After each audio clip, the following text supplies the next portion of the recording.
Thank you so much. Wow, that's quite a pleasant entrance again. Grab a seat, make yourself home, if I can say so, because yes, we're about to dive in the very first panel of this day. Well, you've just seen that video play quite, set the scene again. This is an incredible example. And yes, European can make a difference when it comes to streaming, even though platforms have been seen at first as competitors of linear TV. That very same old television can make its way to digital and turn the markets upside down. Lines are more blurred than ever, and conquering European audiences seems to be the next frontier. So, how to turn the digital transition of the audiovisual sector into an opportunity for Europe? Well, that's definitely what we're about to dive in with our first panelist, Bruno Patino, CEO of Arte. Arte, of course, you're a pan-European broadcaster by design, if I can say so, and you're transitioning from linear TV to digital with an innovative strategy. You'll definitely tell us why Arte doesn't fear the competition and embraces multi-screen. With that said, let's watch what Arte means. And now, Suparna Kale, you're definitely the president international network at Stars, and you're reaching for the stars, this idiom here with your own platform, Stars Play, now available in 58 countries, if I'm not mistaken. You are targeting over 30 million subscribers in 2025 and engaging with audiences through shows such as Power, of course, and the acquired series like Gangs of London here in France. And we'll definitely learn with you how to spread this empowering vibe throughout Europe. Now, let's watch what Star Plays mean. Olivier Jolet. Olivier, you're the general manager of Pluto TV for Viacom CBS network, of course. And Pluto TV debuted in France last February. It's available for free in 25 countries now, including Germany, Spain, the UK. And you can count on 52 million users globally who are offered a wide range of content throughout over 700 channels, if I'm not mistaken. Well, it tells why using linear TV business model to reach audiences online does work. And without, let's of course watch what Pluto TV is all about. There you go. And Andrea Scorzati, you're the CEO of Fremantle. The content machine is, of course, skyrocketing with around 60 scripted projects delivering only in 2021. That's impressive. So you might have found the secret recipe to turn local brands into global successes, of course, with my brilliant friend. But not only, you also love to make this happen again with the in-development shows Audrey, based, of course, on Edwin's life, and the quiet newsy drama, I'm told, based on Boris Johnson's strategy when it comes to COVID. Speaking of which, of course, we'll dive with you on how Brexit changed the face of the crop production here. And now, Fremantle, what you guys do have in store, let's watch it together. And Andrea and Bruno, we might have seen some similar shows actually in your two clips. Just remind us that, after all, we're one big family, isn't it? We share the same kids. Exactly. We love them. Yes, we do. Okay, well, that introduction being made, we're going to tour around the panel for our very first question, because yes, you're all craving for Europe. That's a good question, and that's a good thing, of course. But why are you craving so much European audiences, and why is Europe so appealing to you as a market? Suparna, maybe first. Europe. Is this on? Yeah, okay. Europe to us is the key market for Stars Play. And so, with my job is but it is the best job ever. There are going to be some competitions for, being awarded the best job in the world today. So my job is to bring stars into every home in the world outside the US with our brand Stars Play. And Europe is just critical and key and yummy in terms of the storytelling, the production capabilities here, the audiences, and everything we do in Europe is just critical for the company to bring European content outside of Europe and to bring Western content into Europe. Interesting. Olivier, why is Europe so crucial for Pluto TV? Well, obviously, streaming is a global business, and Europe is a big and a very important region for Pluto TV and for Viacom CBS. I think what is interesting, Rodolphe mentioned that Pluto is not well known right now in Europe and in France, But the fast model, which is free ad-supported streaming television, has been growing like crazy in the US. We're now going to hit $1 billion revenue with Pluto TV this year. And clearly what usually see that the trends from the US are coming to Europe, and we see this adoption of fast coming to Europe. We have a really fast growing market. UK has been the first one and is following the US path. So yes, Europe is a key market. And on top of that, we're ad supported, and Europe is a big advertising market, and that's the reason we believe that there is a tremendous potential for Pluto TV in the region. And we'll get back to it in a few seconds. Andrea, being, Fremantle, what is your perspective on the reason why all the streamers are craving Europe again? Well, I think, again, it's clearly a market opportunity. So I think, obviously, I suppose, for a lot of the main players, the numbers in the US have plateaued or have reached a number that is difficult to kind of, to grow. But also, look, if you saw our clip, the amount of talent and the opportunities you have in Europe to create incredible content is unique. No? And in addition to that, you have several, I think, additional elements. You have some, very structural and important tax supports and soft money that you can access. But also, more than anything else, you have talent pool that is unique, that now has the opportunity, thanks to platforms like Starz, Pluto, and the other streamers, to now have a global audience immediately. And I think you just need to see some hard numbers. So I actually just read that if you saw in July, the top 15 most streamed shows on Netflix last July, out of 15, 9 were coming from outside the US and 5 from Europe. Okay, if you just go 1 year ago, it was 5 coming outside of the US and 3 coming from Europe. So that also says that not only there is a production opportunity, but there is an audience that is craving for that content outside Europe also. One big ecosystem again. Bruno, actually, again, it's not an insult to say that you're the traditional linear TV, but pan-European actor around the table out here. I would love to have your perspective on the fact that you have all these guys coming to town. Well, you mentioned that we were European by design. This is true. We were created, in fact, both as an editorial project and a political project. And we'll be 30 years old today, and we were created just the day before Germany reunited. And so the project of Arte was to bring people together, to bring European people together through culture, narrative, documentaries, to show that we share the same space and we share the same history. And so we have done that from 30 years. And then as a channel, as a binational channel, we had this journey that was mentioned before, from being a linear channel to being also a platform. In France, we were the first to launch our catch-up service, but the catch-up service was transformed into a platform 2 or 3 years ago. Arte.tv now is a platform, and 65 to 66% from the content that you'll see on Arte.tv wasn't broadcasted in the TV. So it's nothing to do with the catch-up service anymore. And so for us, the streaming service is as important and maybe more important than the linear channel. So Europe, we want to do the same journey on the European level that we did on the binational level. And so I have here maybe, yes, you'll see that we have brought people together from the creative side. We have 2 models, in fact. The first model is the network model. We believe in partnerships. We do not believe in exclusivity. We have not the weight to be exclusive. And this is not the model. The philosophy of Arte is bring people together from different countries, different languages.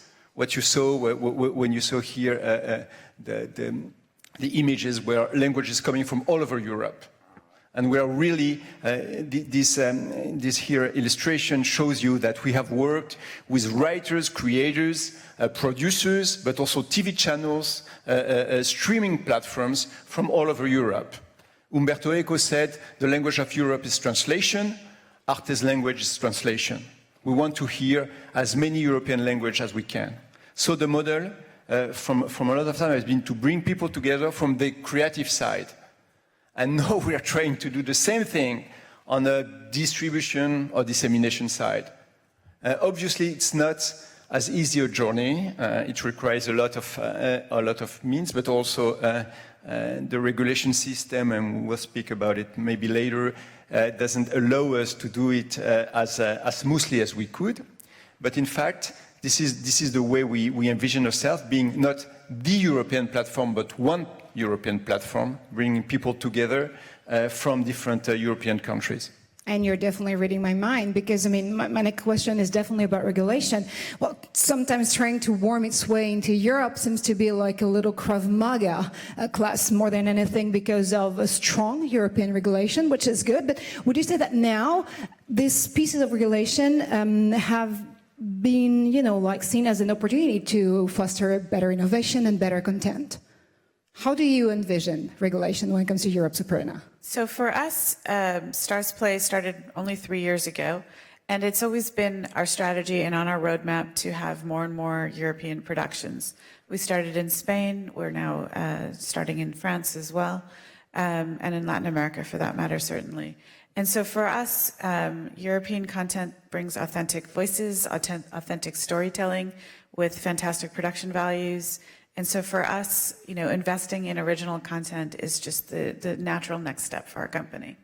Because, of course, behind this question lies the other question, the follow-up, which is definitely about the 30% quota distribution in the SVMA directive, which has been transported into every single member of state legislation by now.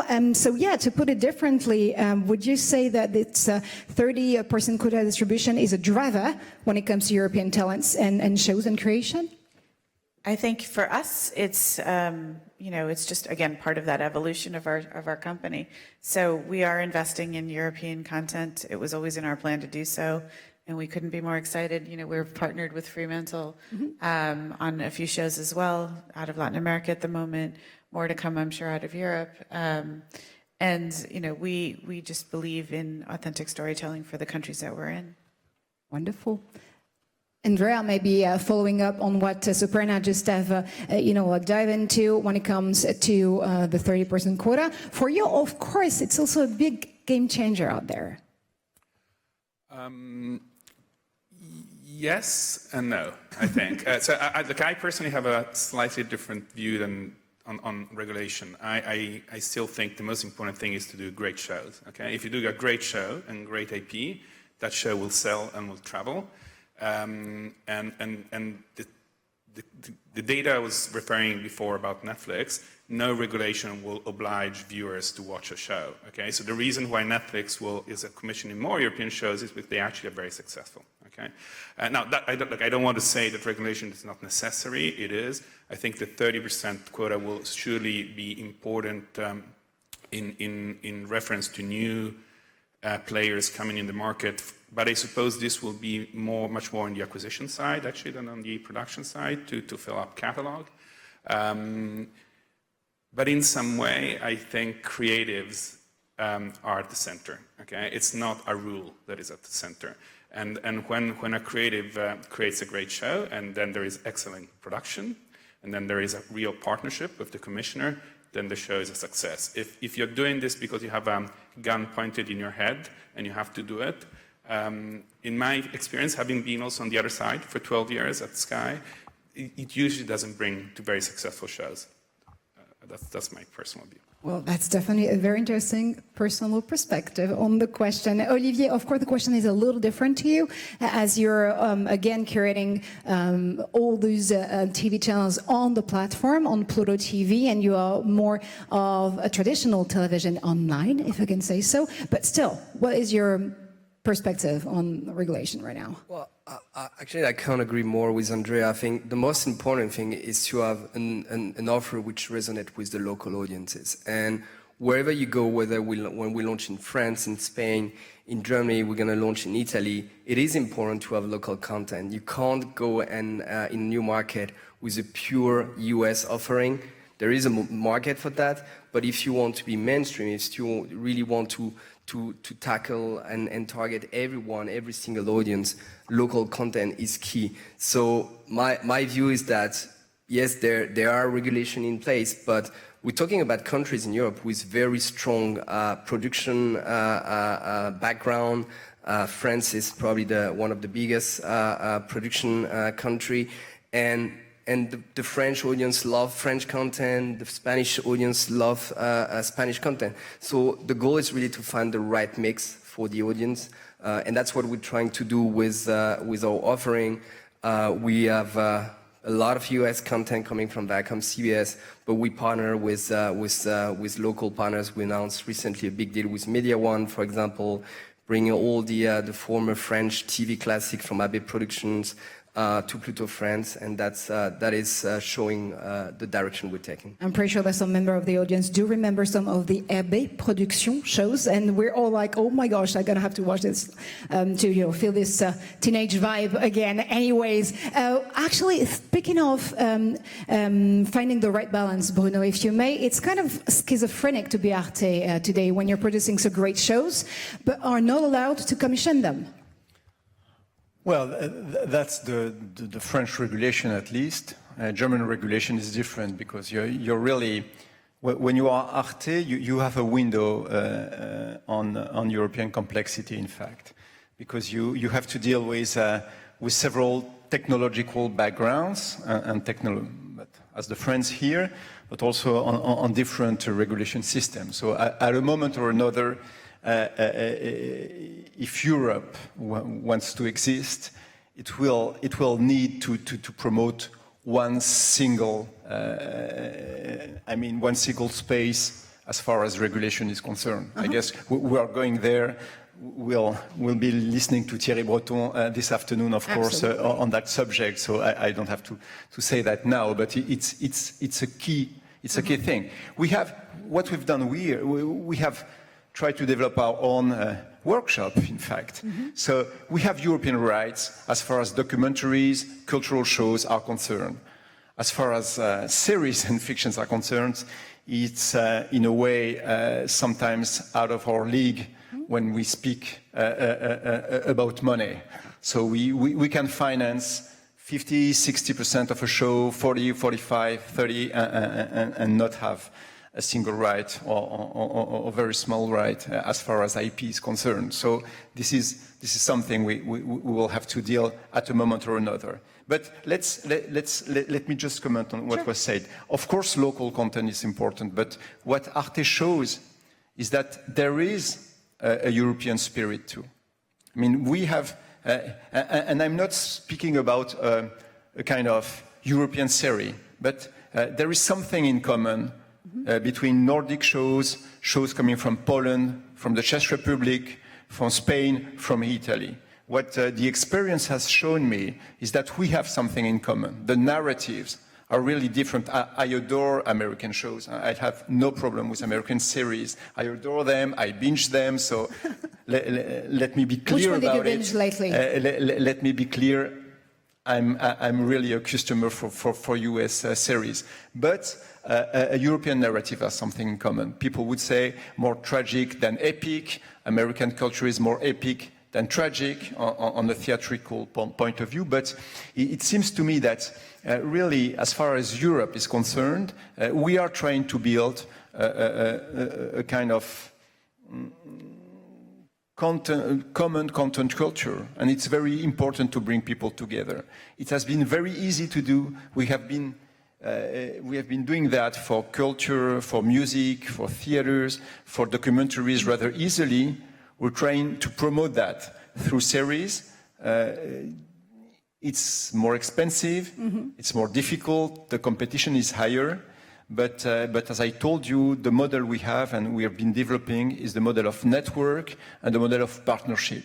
So we are not craving from creating an exclusive platform, but a platform that really helps European people to take advantage and to take knowledge about the European culture.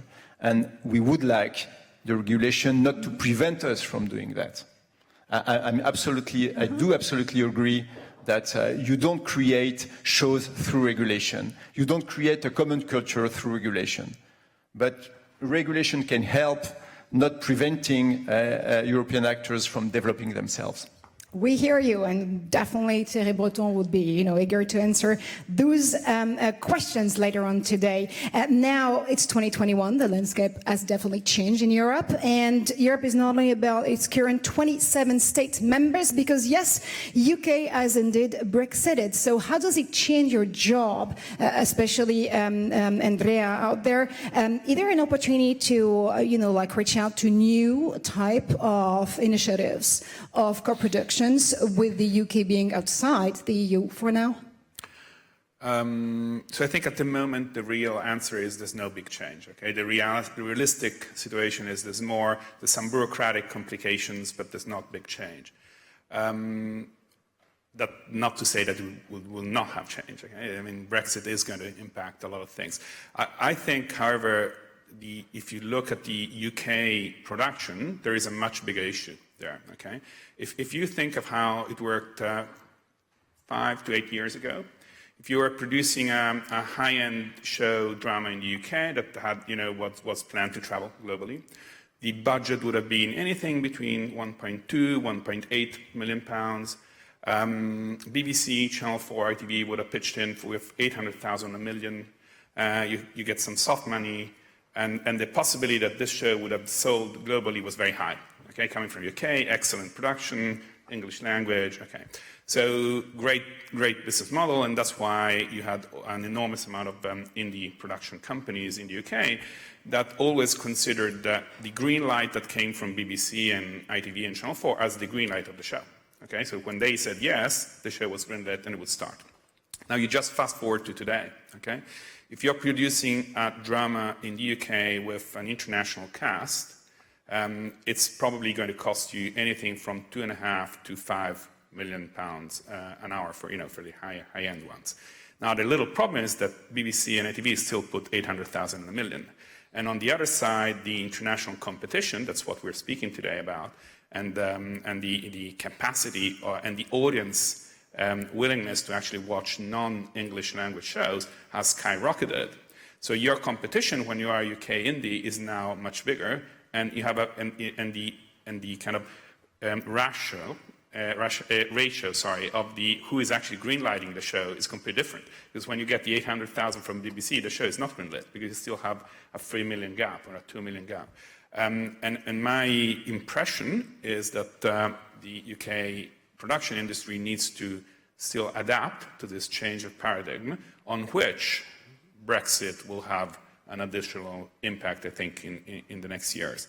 That doesn't change the fact that in UK you have an incredibly high talented pool of creatives, of writers, of directors. I mean, the production capacity is excellent, so I'm still very optimistic, but I just think that there is the need to understand that the world has changed. Thank you very much for this insight indeed. Suparna, Olivier, and Bruno, is it going to change the way you're going to curate UK content? Suparna, maybe first. I think you're exactly right. We are also observing this exact situation. For us at the moment, because we have a studio with Lionsgate as our parent company, who produces a lot in the UK, we also have the US production entity. We have a lot of English language content. For us right now, we're more interested in French, Italian, German, Spanish content. That is our mission going forward. Not to say that we aren't continuing to work with content coming out of England, out of the UK. Interesting. Bruno, does this change anything to the way you wanted to, do a better initiative and teaming up with? In a way, yes and no. Yes, because I mentioned the fact that we work through, let's say, networks. And so we have 9, 10 channels, European channels in our network, and we're trying to expand. And so we were really having strong talks with UK channels, and this has changed. Of course, the UK is becoming a non-European country as far as, the industry is concerned, but as far as culture is concerned, there is a strong desire in the different countries for shows coming from the UK. You've seen Vigil, the show we presented a co-production with the BBC, between RT and the BBC, and certainly the way we try to say something to the Brexit is we promoted on our platform British Originals, which were a lot of series coming from the UK, and we saw those series being very, very successful both in Germany and in France. So it is a strange moment where the cultural shift has not happened at all. Mm-hmm. We have a lot in common, and maybe more than ever, with the British people. And as far as the industry, the rules are being changed, and we'll have to consider the way we do business in another way. Yeah, so, again, this situation is definitely following as we speak now.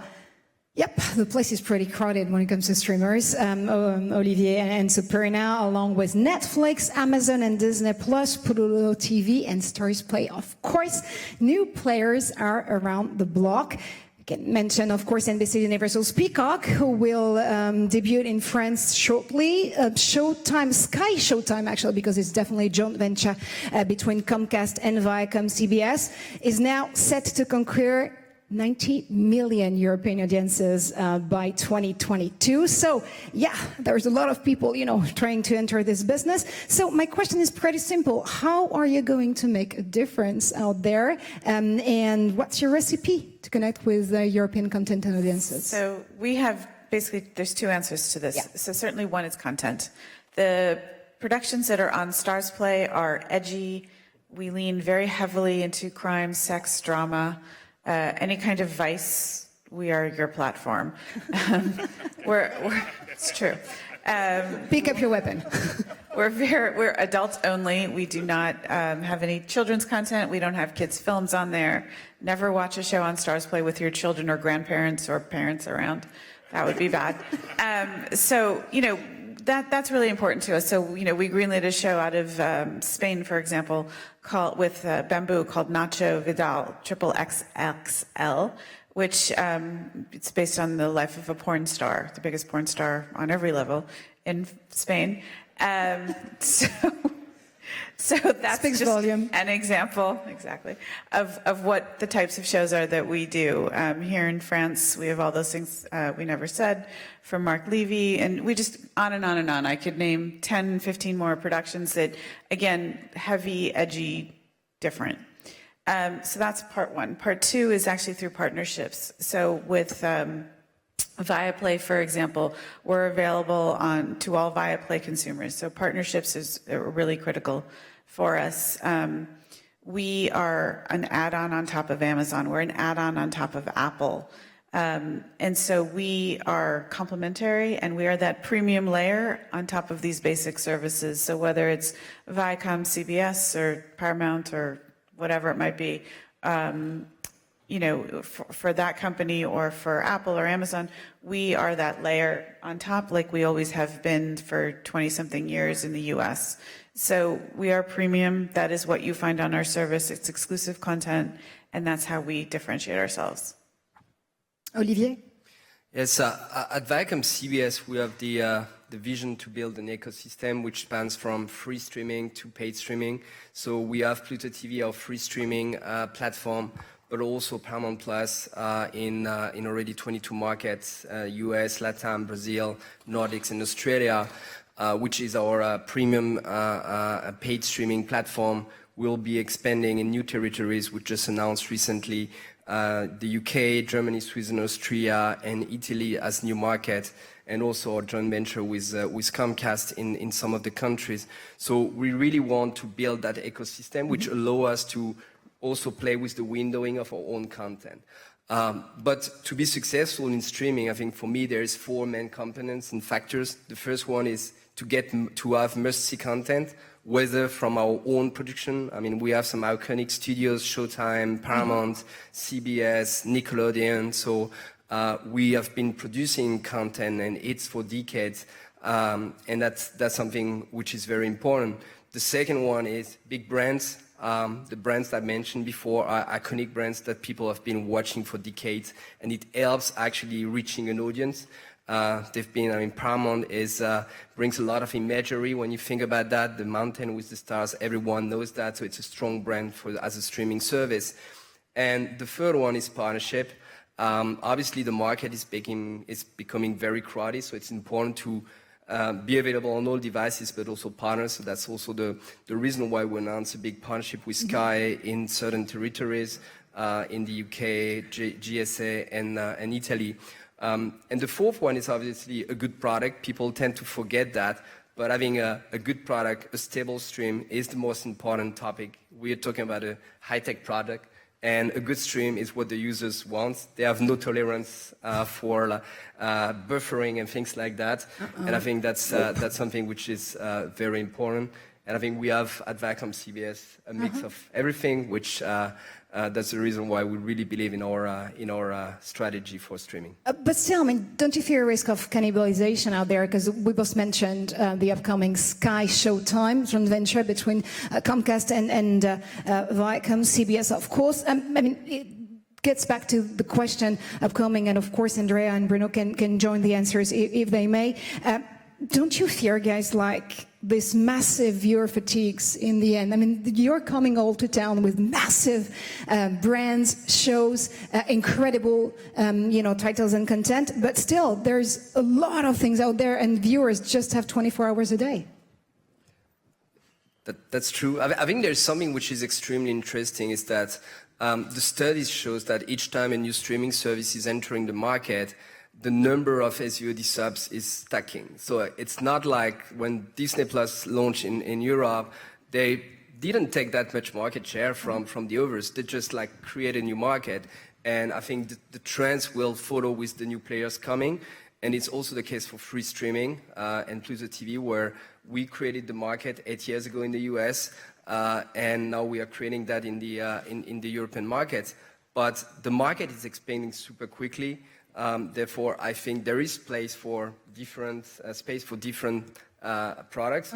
How many? Difficult to know. Yeah. But clearly, I think we had this morning Nant talking about 2 subscription per household. This is going to increase over the next year. So I think there is a brilliant future both for SVOD and free streaming. Super. Now there's room for everyone.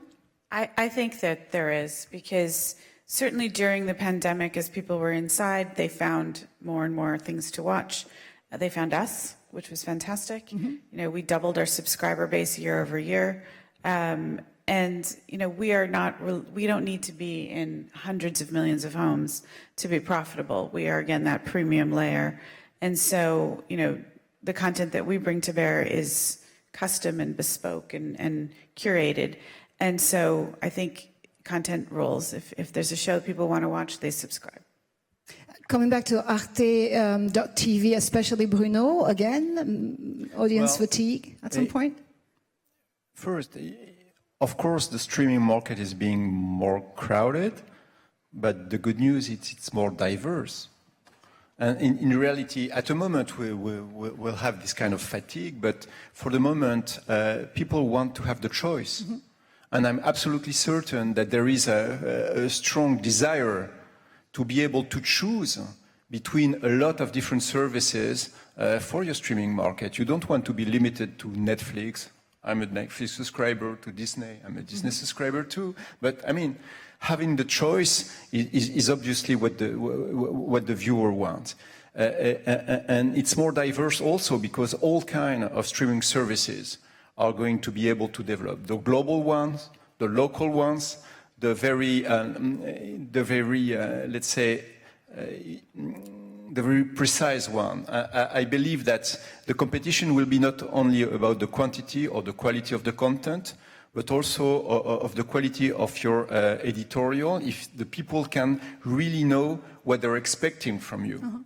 So for Arte, we cannot have a strategy based on exclusivity. For us, ubiquity is the new exclusivity. We want to be everywhere because we are a public service. So I'm a strong believer in this word, service. So at the service of the writers, at the service of the viewers, at the service of the European people, and that's fine with us.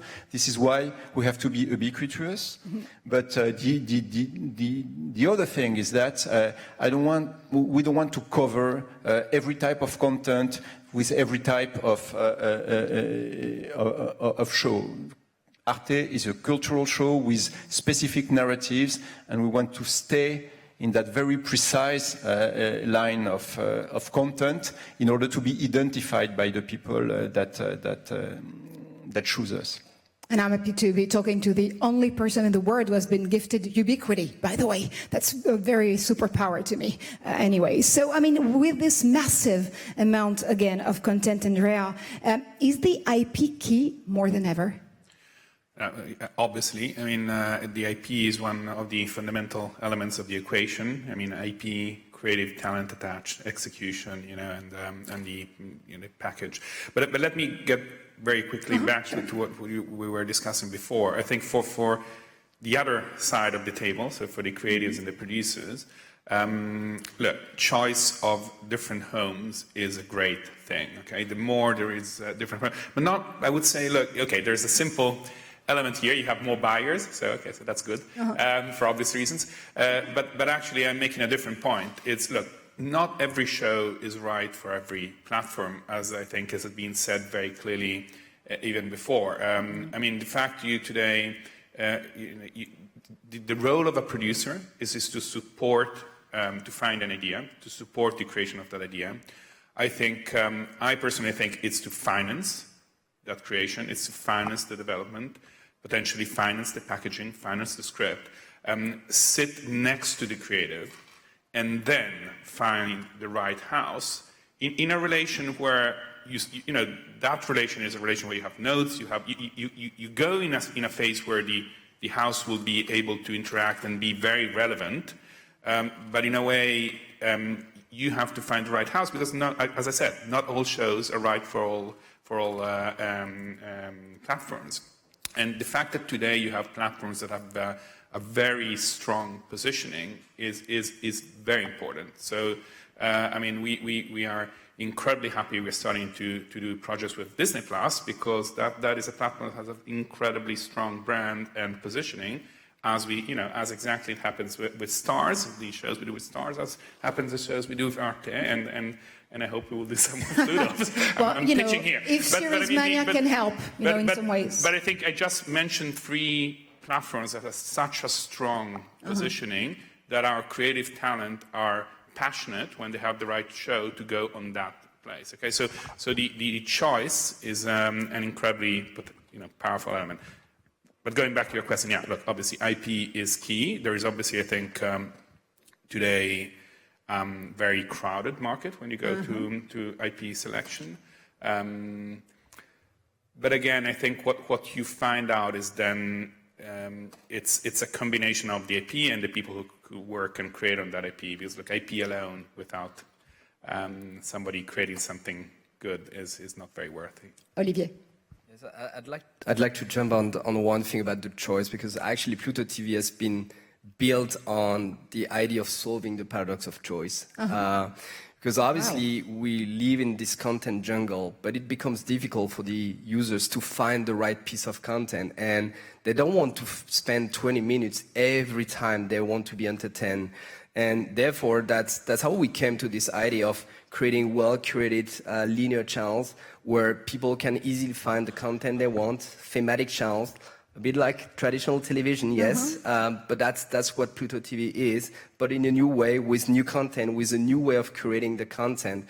And I think that's very important. And what we are seeing in the market research that we did among our user base is the people, they're all almost all subscribers to Netflix and all the others, but sometimes they just don't want to look for something. They just want to turn on the TV, turn on Pluto, and zap between the channels.